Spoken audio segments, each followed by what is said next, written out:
You guys so much for joining us. This is KGW's 3-on-3 Blazers. I am Orlando Sanchez, Jared Cowley, Nate Hanson once again in the house. Max Barr Nate's back. doing his thing on the ones and twos.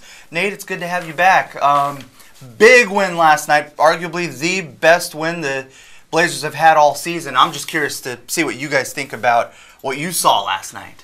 I mean, it was easily the best game they've played all season, which is something because on Sunday, I mean, was one of the worst games they had played all year against the Jazz. I mean, the Jazz have been making a lot of teams look bad recently, but the Blazers themselves played really poorly in that game on Sunday. So I think we were all surprised last night to see them come out firing the way they did. And then when Golden State made the run, the Blazers, hung in there poised and confident and, took their punches and gave another one back. And, they did just enough to pull out the win. And this is great momentum going into the All-Star break. Jared?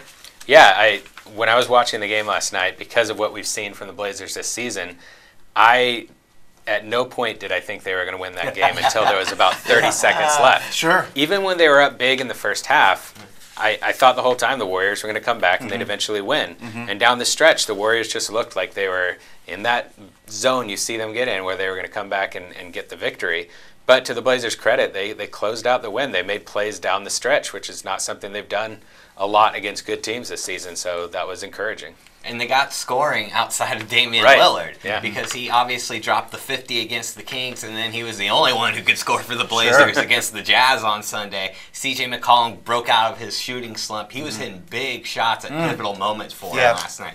I know Dame got the headlines because he had the 44, but C.J. still ended up with 29, and his shots were extremely timely when the Blazers absolutely needed them down the stretch. Dame scored on a layup with about 4 minutes left that put the Blazers up, I think, 7.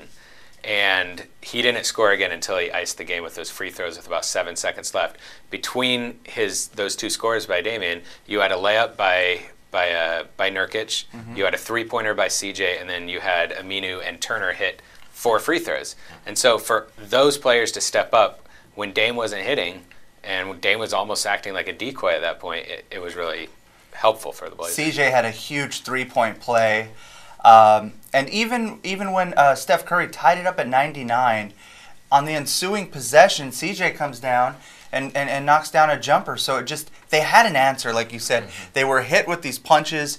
And for one of the first times, I feel like all season, they had an answer for these things. When they face a really good team, it seems like they fall. Like, they come out, they get this big lead, and just something happens, and they can't figure out how to win. And I thought that was what was so special about last night's game.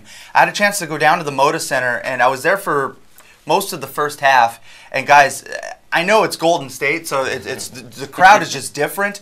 But guys, it felt like as close as you're going to get to a playoff game down at the Moda Center. The energy was way up, and I think that the Blazers felt that.